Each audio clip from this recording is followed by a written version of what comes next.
So, ek het hierdie week teruggekom van die VKB rugby week in Frankfurt saam met my Rooikatte span en soos ons daar aankom en ons incheck in die koshuis, toe onthou ek my eerste oggend wat ek ooit daar spandeer het. Dit was so 2 jaar terug met my eerste keer by die rugby week en ek onthou die eerste oggend vroeg toe ek uitstap uit die koshuis uit toe, voel dit of toe lyk dit asof ek in 'n wolk instap. En ek onthou ek vra toe nog my kollega, ek sê vir hom so jy sê die rugbyveld is nie te ver van hier of nie, of is daarom naby aan die koshuis, en hy kyk my aan en sonder om te lag sê hy vir my, ja, jy kyk vir die rugbyveld. Want dit was so mistig geweest, of die mis was so dik, dat ek kon skaars 15 meter ver sien. Daar was geen lyne nie, geen pale nie, geen teken van 'n paviljoen nie, net hierdie wit muur van onsekerheid voor my. Maar tog was die veld daar. Dis nie asof dit weg was nie, ek kon dit net nie sien nie. En is dit nie ook hoe die lewe soms is nie?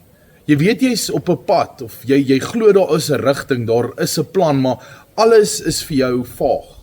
Die volgende tree is miskien nie vir jou duidelik nie, of jy sien nie hoe alles gaan uitwerk nie, en dan vra jy jouself ook dalk, waar is die pad, waar is die uitkoms, waarheen nou, of waarheen is ek op pad?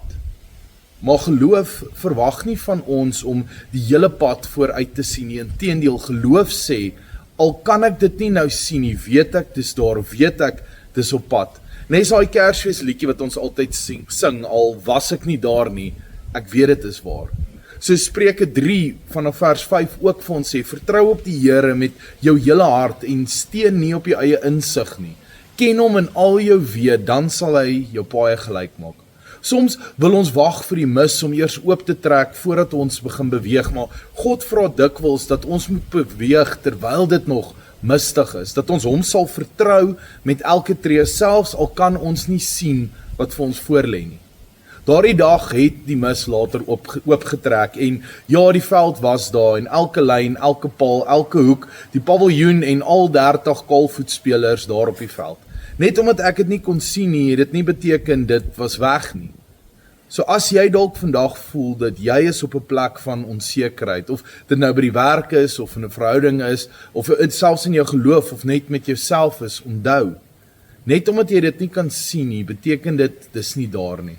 Net omdat jy nie kan sien of voel hoe God besig is om te werk nie, beteken nie hy doen nie. Want soos Hebreërs 11 vir ons sê, geloof egter is die sekerheid van die dinge wat gehoop word, 'n bewys van die dinge wat nie gesien kan word nie. Jy hoef nie die hele pad vooruit te sien om dit te stap nie. Jy moet net vertrou. Hy is daar, hy is die pad, en hy wys vir ons die volgende tree soos wat ons stap. Wees net bereid om daardie tree te gee. Amen. Tot die volgende keer.